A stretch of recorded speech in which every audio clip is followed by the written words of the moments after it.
నమస్తే తెలంగాణలో ఇవాళ ఒక సర్వే చేశారండి వీళ్ళు బీఆర్ఎస్ వాళ్ళు. మరి కాంగ్రెస్ పతనమే అంట. ఇప్పటికిప్పుడు ఎన్నికలు జరిగితే బీఆర్ఎస్దే ఘన విజయం.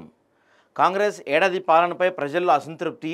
గత పీఆర్ఎస్ పాలనే 100 రెట్లు నయమనే అభిప్రాయం. రాష్ట్రంలో ఇప్పటికిప్పుడు ఎన్నికలు వస్తే కారుకే ఓటు. హస్తం అడ్రస్ గల్లంతో వచ్చేది 21 సీట్లే. 87 సెగ్మెంట్లలో బీఆర్ఎస్ గెలుపు ఖాయం. ప్రతిపక్ష పాత్రలో బీజేపీ పూర్తి వైఫల్యం. ముఖ్యమంత్రిగా మళ్ళీ కేసీఆర్కే జనం ఓటు. జాతీయ మీడియా సర్వే సంస్థలో వెల్లడి.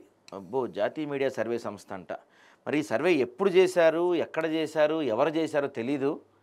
ఒక సర్వే రిపోర్ట్ అయితే వేసుకుంటున్నారు వీళ్ళు. నమస్తే తెలంగాణలో బ్యానర్ ఐటమ్ చేశారండి ఇవాళ. సో ఇందులో చూస్తే ఇది కాంగ్రెస్, బీఆర్ఎస్, బీజేపీ, ఇండిపెండెంట్లు. సో 2023లో మొత్తం జిహెచ్ఎంసీ రీజియన్లో కాంగ్రెస్ పార్టీ ఒక్క సీటే గెలిచింది 2023లో. ఇప్పుడు అది కూడా గెలిచే పరిస్థితి లేదంట. ఇది కొంతవరకు నిజమే. ఈ పరిస్థితి అయితే, ఈ మాట అయితే కొంతవరకు నిజమే కనబడుతుంది. ఎందుకంటే జిహెచ్ఎంసీ పరిస్థితుల్లో కాంగ్రెస్ పార్టీ అప్పుడు సున్నానే, అప్పుడు ఒకటి గెలిచింది, ఇప్పుడు సున్నానే. ఎందుకంటే జిహెచ్ఎంసీ పరిధిలో అసలు కాంగ్రెస్ పార్టీకి ఏమాత్రం ఊపు లేదు, సరైన నాయకులు లేడు. జిహెచ్ఎంసీ రీజన్లో అయితే కాంగ్రెస్ పార్టీ కష్టమనే చెప్పాలి.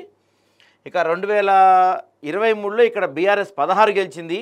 ఈసారి 17కి 17 గెలుస్తుందంట. 7 వాళ్ళ పార్టీ వాళ్ళ ఫ్రెండ్ ఉన్నాడుగా ఎంఐఎంకి ఇచ్చేస్తారు. సో అదే అప్పుడు 7 గెలిచారు. బీజేపీ అప్పుడు ఒకటి గెలిచింది, ఇప్పుడు ఒకటి గెలిచింది. అది రాజాసింగ్ ఉన్నాడు కదా, ఆయనకి ఇచ్చేశారు. 7 ఎంఐఎం సీట్లు వాళ్ళు అప్పుడు అంతే, ఇప్పుడు అంతే ఇచ్చేస్తారు. అక్కడ వరకు బాగానే ఉంది. ఇక ఉత్తర తెలంగాణ చూస్తే, ఉత్తర తెలంగాణలో మొత్తం 51 సీట్లు ఉన్నాయి. అందులో కాంగ్రెస్ 2023లో గెలిచింది 33 సీట్లు గెలిచింది. అయితే ఈసారి అవి 7 నుంచి 9 పడిపోతున్నాయంటండి. ఏది ఇప్పుడు ఎన్నికలు వస్తే ఉన్న పలంగా రేపొద్దున్నే ఎన్నికలు పెట్టేస్తే కనుక అక్కడ మొత్తం 51 సీట్లను ఉత్తర తెలంగాణలో కాంగ్రెస్కి గతంలో 33 వస్తే ఈసారి కేవలం 7 నుంచి 9 వస్తాయంట. బీఆర్ఎస్కి గతంలో 10 వస్తే ఈసారి 28 నుంచి 38 వచ్చే అవకాశం ఉందంట. ఇక బీజేపీకి గతంలో 7 వస్తే ఈసారి కూడా 5 నుంచి 7 దాకా రావచ్చు అని చెప్తున్నారు. ఎంఐఎం ఇతరులకు కూడా ఒకటి వస్తుందని చెప్తున్నారు. మరి ఆ ఇతరులు ఎవరో తెలియదు. ఇక దక్షిణ తెలంగాణలో ఉన్నాయి మొత్తం 43 సీట్లు. మొన్న ఎన్నికల్లో కాంగ్రెస్ పార్టీకి 30 వచ్చినాయి. ఈసారి కేవలం 7 నుంచి 12 వస్తాయంట. బీఆర్ఎస్కి అంతకుముందు 13 వచ్చినాయి, ఈసారి 32 దాకా వస్తాయంట. ఇక బీజేపీకి అంతకుముందు ఏం రాలా, ఇప్పుడు 1 నుంచి 3 వచ్చే అవకాశం ఉందని చెప్తున్నారు.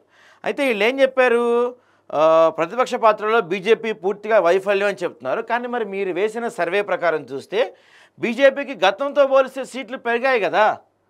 ఇక్కడ మీరు 2023లో బీజేపీకి 8 వచ్చినాయి. మీరు దాదాపు సరే హైయెస్ట్ నెంబర్ వేసుకున్న 7, 10, 11 సీట్లు ఇస్తున్నారుగా మీరు బీజేపీకి. అంటే బీజేపీ గతంలో కన్నా పెరిగిందనే చెప్పుకోవాలి. ఇక మరి కాంగ్రెస్ని అయితే మీరు పూర్తిగా సరే హైయెస్ట్ నెంబర్లు వేసుకుంటే 9, 12, 21 సీట్లు వస్తాయండి కాంగ్రెస్ పార్టీకి మొత్తం. మరి మీ దాని ప్రకారం ఎంత చూసుకున్నారు? మీవి 38, 40, 70 అంతేనా? 70 + 17 87 సీట్లు వస్తాయంట బీఆర్ఎస్కి ఇప్పటికిప్పుడు ఎన్నికలు పెడితే. మరి గ్రౌండ్ లెవెల్లో ఈ సర్వే ఎవరు చేశారు? జాతీయ సర్వే అని చెప్తున్నారు కదా, మరి ఈ సర్వే ఎవరు చేశారు, దీని శాంపిల్ నెంబర్ ఎంత శాంపిల్స్ కలెక్ట్ చేశారనేది మాత్రం ఎవరికి తెలీదు. మొత్తం మీద అయితే వీళ్ళు నమస్తే తెలంగాణ వాళ్ళు బ్యాన్ ఐటమ్ వేసుకున్నారు.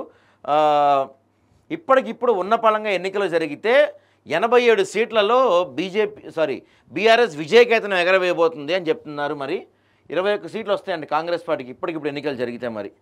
సో మరి దీనికి ఎంతవరకు వాళ్ళు శాంపిల్స్ తీసుకున్నారు, ఎంతమందిని చేశారు, ఎప్పుడు చేశారు, ఎక్కడ చేశారు అనేది తెలియదు. కానీ ఒక నేషనల్ సర్వే అని చెప్పి వేసేశారు. మరి చూద్దాం, నిజంగా పరిస్థితులు అలానే ఉంటే కనుక రేపు రాబోయే స్థానిక సంస్థల ఎన్నికల్లో, జిహెచ్ఎంసీ ఎన్నికల్లో తెలిసిపోతాయి కదా. ఇప్పటికిప్పుడు ఉన్న పళ్ళంగా ఎన్నికలు రావాల్సిన అవసరం కూడా లేదు. నిజంగా గ్రౌండ్ లెవెల్లో ఇంత వ్యతిరేకత ఉందా, లేకపోతే ఇది నమస్తే తెలంగాణ వాళ్ళు చేయించుకున్న పెయిడ్ ఆర్టికలా చూడాలి మరి.